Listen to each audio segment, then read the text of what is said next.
Ladies and gentlemen, I'm currently looking at Eurocad, which is a 1 to 18 risk reward ratio setup right here. I'm going to break down step by step what I'm looking for and everything else. Alright, make sure you stick around and watch every part of this video so that you avoid missing out on beautiful trades that we share on a frequent basis. Alright, so make sure watch all of it.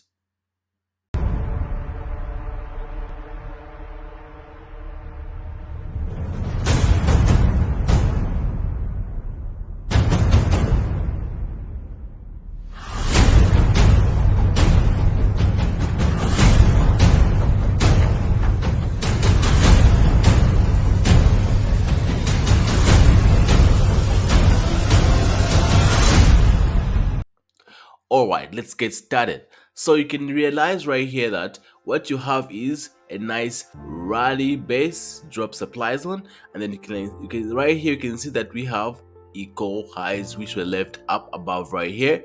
And now what we anticipate is that the market is going to come and take out the Asian high and then also take out the equal highs, which is liquidity which was left behind, and then to potentially come into this area before the market can continue to push to the downside, coming this level right here.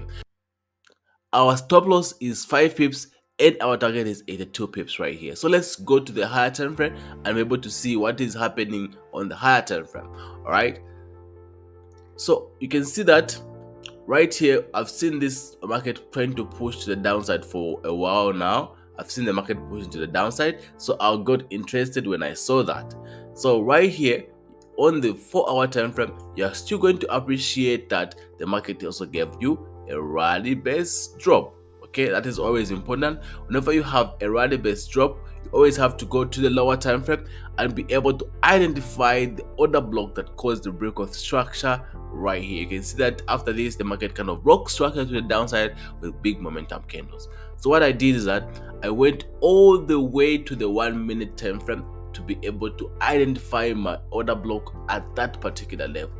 Yeah, you have to be very deliberate about making sure that you go to the lower time frame and identify the order blocks that is responsible for the break of structure in that particular trade. So it's very important. Okay, so right here you can see that on the 1 minute time frame, let me just zoom in for you so that you're able to appreciate this. So let's do this. So this is the last candle right here. You can see that I was able to mark this week and that week right there. So I was able to do this. After doing this, then I take this to the right side.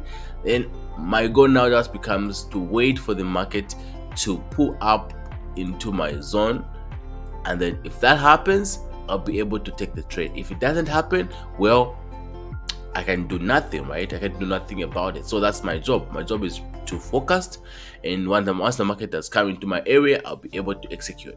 That's what I'm supposed to do, right? I'm not responsible for predicting on a trade by trade basis what's going to happen, because I have no control over outcome. However, this is what I do. I find my setups, I screen through all my currency pairs and then look for my setups, and when my setup appears, I analyze and wait for the market to come into my areas, and once that happens, I'll be able to execute my setups exactly like that. So this is a beautiful setup, a potential 1 to 18.3 risk reward ratio.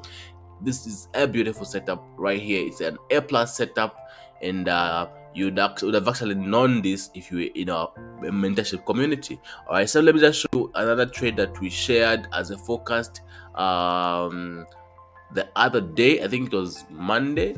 Let me just show you right here. So AUD USD, where is that? Did I share AUD USD as a forecast?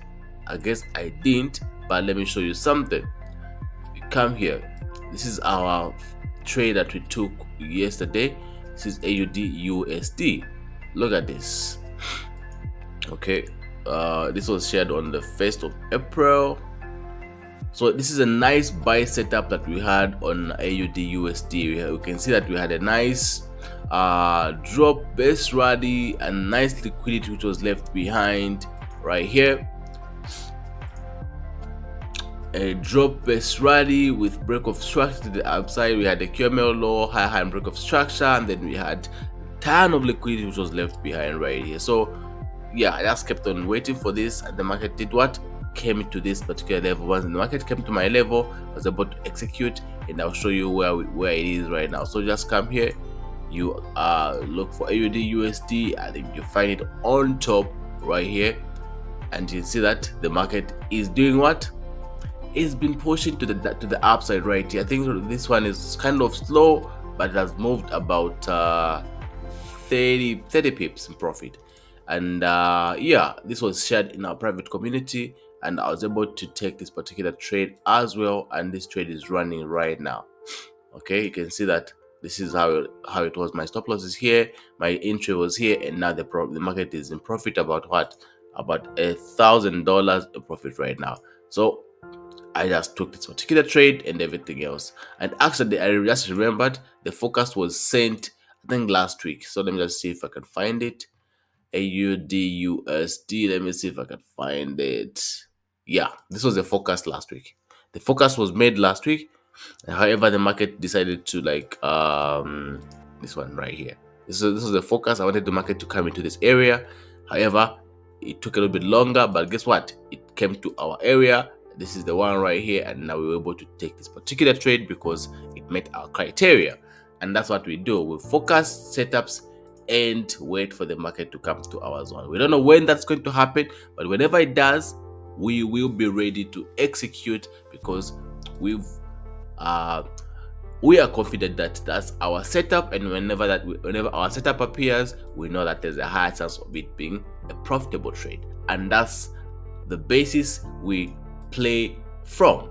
All right, so really, I hope you found value from this video. If you have, you can only let me know by making sure that you are subscribing to our channel, you are liking our videos, and also you are turning on that bell notification so that you don't get to miss out whenever we post valuable content like this. All right, I hope you found value. Until next time, goodbye.